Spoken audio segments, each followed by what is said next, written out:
Giornale Radio. Good morning and welcome to this edition of Zeta Radio News. I'm Joe Tulin. A deal has been reached between Washington and Tehran regarding the war in the Middle East. Davide Bertuzzi has the story. The US and Iran say that they have made an agreement to stop the American blockade of Iranian ports and reopen the Strait of Hormuz. However, the two countries have given different explanations about what will happen after the signing ceremony, reported to be held in Geneva on Friday. Israel's defense minister said that their forces are not leaving southern Lebanon, even though Tehran said the agreement would also stop the fighting there. Israeli forces attacked Beirut just a few hours before the agreement was announced, that led President Trump to publicly express his frustration to Prime Minister Netanyahu. Financial markets reacted positively to the news about reopening the Strait of Hormuz, and oil prices fell to their lowest points in almost 3 months. Russian drones and missiles targeted Kiev in a major strike on Sunday night, Ukrainian officials have said this morning. The strikes killed at least 5 people and injured 28, while the Kiev Pechersk Lavra, an 11th century cathedral and UNESCO World Heritage Site, was damaged. Ukrainian President Vladimir Zelensky has said that Russia launched more than 60 missiles at the capital. This bombing comes as Ukraine and Moldova enter the first stage of talks to enter the European Union.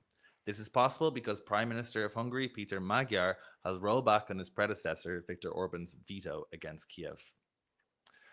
The war in Ukraine will also be discussed at the G7 summit, which begins today in France. Hosted by President Emmanuel Macron, the spotlight will be on global conflict and economic imbalance.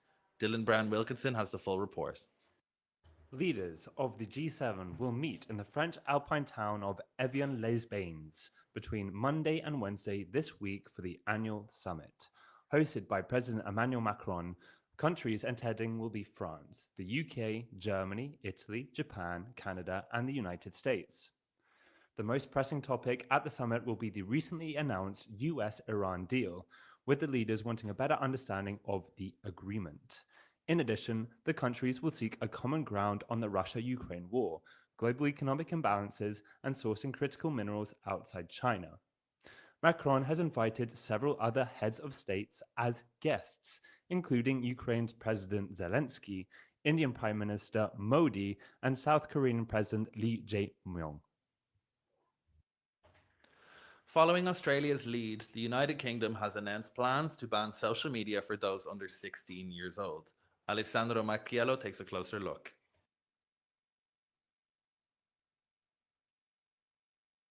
I can announce that the government will ban access to social media for all children under the age of 16. Those were the words of British Prime Minister Keir Starmer, announcing a major change to online safety rules in the United Kingdom. According to the new legislation, children under 16 will no longer be allowed to access social media platforms. The government says the measure is designed to protect young people from harmful content, cyberbullying, and the negative effects of excessive screen time. Technology companies will be required to enforce the ban, while further restrictions for older teenagers are also being considered. Formula One legend Lewis Hamilton has triumphed in the Barcelona Catalunya Grand Prix, securing a victory for Ferrari. Matilde Risi brings us the story.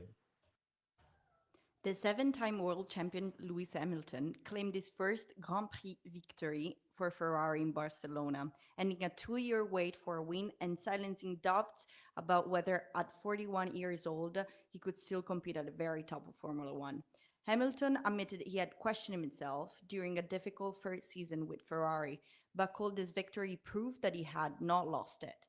The Briton crossed the line ahead of former Mercedes teammate George Russell, with McLaren's Lando Norris completing the podium in the first all-British top 3 since 1968. Ferrari afternoon was bittersweet, however, as Charles Leclerc retired with a power steering issue after showing promising pace. Meanwhile, championship leader Kimi Antonelli looks set for another strong result before a late mechanical failure forced the young Italian out of the second place. The win is also a major boost for Ferrari's title's hopes and a warning to the rest of the grid.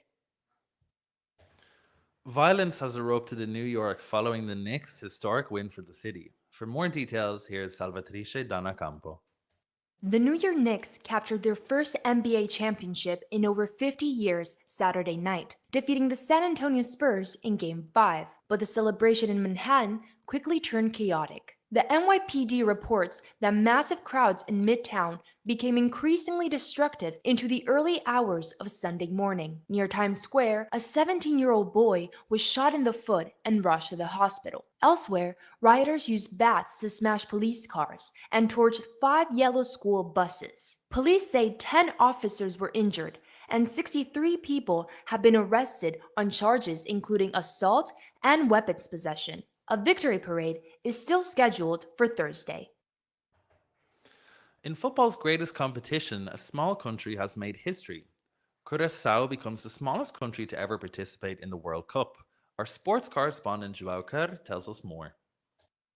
The Houston Stadium in Texas, United States, witnessed a historic moment for football this Sunday as Germany and Curaçao faced off in the group stage of the World Cup. With a population of only 158,000 inhabitants, Curaçao became the smallest country to ever participate in the competition. The Germans won the match by a massive 7-1, but for the Caribbean squad, scoring their first ever goal was a massive achievement. The thousands of fans in the stadium cheered until the very end, despite the scoreline. Curaçao's coach, Dick Advocat, became the oldest coach to ever manage in a World Cup at 78 years of age. Also on Sunday, the Netherlands played out a 2-2 draw with Japan, and this Monday brings the debut of Cape Verde in their first World Cup as they face Spain at 6 p.m. Italian time. Later at 9, Belgium will face Egypt.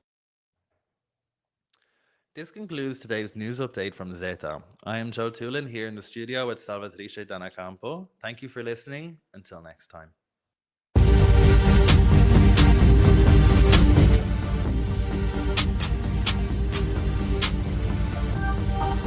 Zeta, giornale radio.